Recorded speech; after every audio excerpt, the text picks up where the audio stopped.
رمضان یہ عربی کا لفظ ہے، اور رمضان کا معنی ہے رمزن سے، اس کا معنی ہے گویا جلا دینا، اس کا معنی ہے کیا؟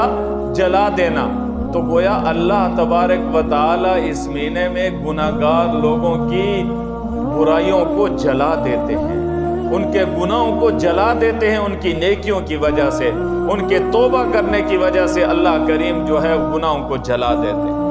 تو اندازہ لگائیں اس اللہ نے ہمارے لیے کتنا بڑا احسان فرمایا ہے کہ 11 مہینے اگر ہم اپنے رب سے دور رہے، ہم نے اپنے رب کو ناراض کیا ہے، تو یہ ماہ مبارک آ رہا ہے، اس ماہ مبارک میں ہم اپنے رب کو راضی کر لیں اور اپنے رب کے نزدیک آ جائیں، اپنے رب سے معافی مانگ لیں تاکہ ہمارے گناہ جو ہوئے ہیں ان پر توبہ کریں۔ اللہ کریم اس ماہ مبارک کی رحمتوں کے طفیل جو ہے ان گناہوں کو جلا کر جو ہے وہ راکھ کر دیں، ختم فرما دیں۔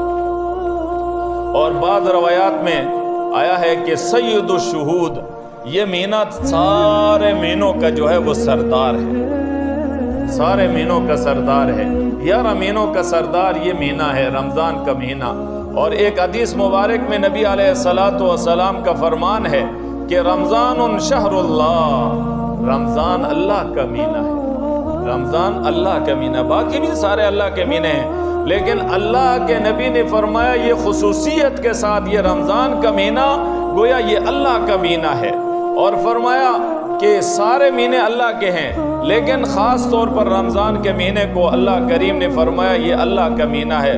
گویا کہا جا رہا ہے اے بندو باقی سارے مہینے تمہارے ہیں، ان میں 5 وقت کی نماز پڑھو، فرائض واجبات سنن مؤکدہ ادا کرو، اور اب باقی اپنی طلب معاش کے لیے نکل جاؤ، لیکن اس مہینہ یہ مہینہ میرے لیے ہے، اس میں میری طرف زیادہ آ جاؤ، طلب معاش کو بھی ذرا کم کر دو، اپنے مصروفیات کو بھی کم کر کے اور میری طرف اس مہینے میں آ جاؤ۔ اس کا کہنے کا مطلب یہ ہے کہ باقی مہینے بھی اللہ ہے لیکن یہ مہینہ رمضان شہر اللہ یہ اللہ کا مہینہ ہے، تو مطلب یہ ہے کہ باقی 11 مہینوں کی طرح اپنی مصروفیات کو نہیں رکھنا بلکہ ان کو کم کر کے میری طرف متوجہ ہو جاؤ اور میرے قریب آ جاؤ۔ اور پھر اللہ تبارک و تعالی نے اس ماہ مبارک میں چند خصوصیات رکھی ہیں۔ امت کے لیے گویا جنت کے دروازے کھول دیے جاتے ہیں اور جہنم کے دروازے بند کر دیے جاتے ہیں، اور نیکی کا ثواب جو ہے 70 گنا جو ہے وہ بڑھا دیا جاتا ہے۔ ایک نیکی کرو گے 70 نیکیوں کے برابر ثواب ملے گا۔ قرآن کی کا ایک لفظ عام دنوں میں پڑھتے ہو 10 نیکیاں ملیں گی، لیکن اگر رمضان میں ایک لفظ پڑھو گے تو 70 نیکیاں ملیں گی۔ کتنی ملیں گی؟ 70 نیکیاں ملیں گی۔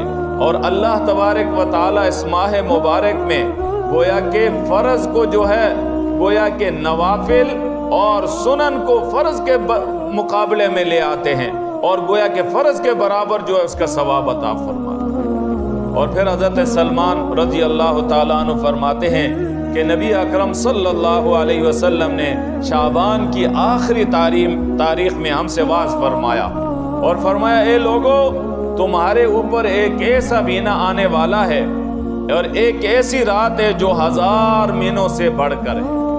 مہینہ بھی برکتوں والا ہے اور اس کے اندر آخری عشرے میں ایک ایسی رات ہے جو 1000 مہینوں سے بڑھ کر ہے۔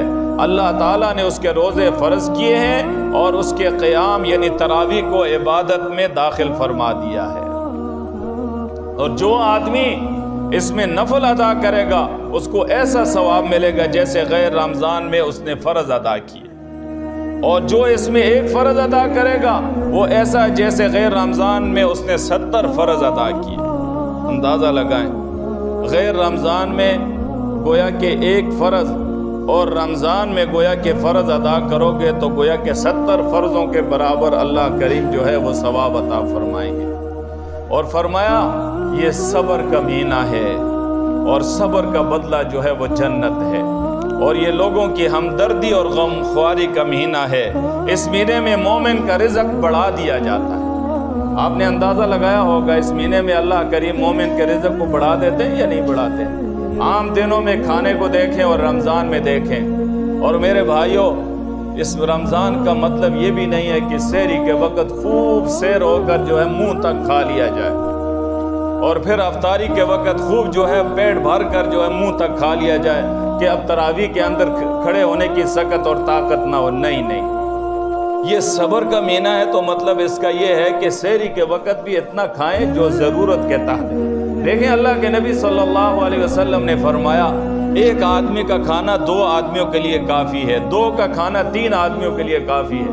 مطلب اس کا کیا ہے کہ اتنا کھاؤ کہ تمہاری ضرورت پوری ہو جائے, نہ یہ کہ اتنا کھاؤ کہ منہ تک جو ہے وہ آ جائے اور گویا کہ نہ چلنے کے قابل, نہ جو ہے سانس لینے کے قابل, نہ مزید پانی پینے کے قابل.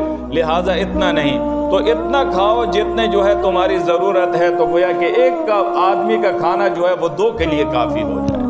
اس لیے رمضان کا مطلب یہ بھی نہیں ہے صبح سحری میں خوب جو ہے سیر ہو کر کھاؤ کہ بعد میں جو ہے ذرا سے ڈنکارا آئے تو گویا کہ وہ کھانا سارا کا سارا منہ کی طرف آ جائے, اور گویا کہ پانی کے کئی گلاس جو ہے وہ ہڑپ کر جاؤ جو بھی کچھ آئے کہ تاکہ دل کو. نہیں بھائی, ضرورت کے تحت پانی بھی اتنا پیو تاکہ ضرورت کے تحت, کھانا بھی اتنا کھاؤ تاکہ ضرورت. ہمیں پتہ چلے کہ عام دنوں میں جو ہم 3 وقت کھاتے ہیں اور رمضان میں ہم 2 وقت کا کھانا کھاتے ہیں, اس میں اور اس میں کتنا فرق ہے. تو لہٰذا یہ نہیں ہے کہ خوب سیر ہو کر کھا لینا.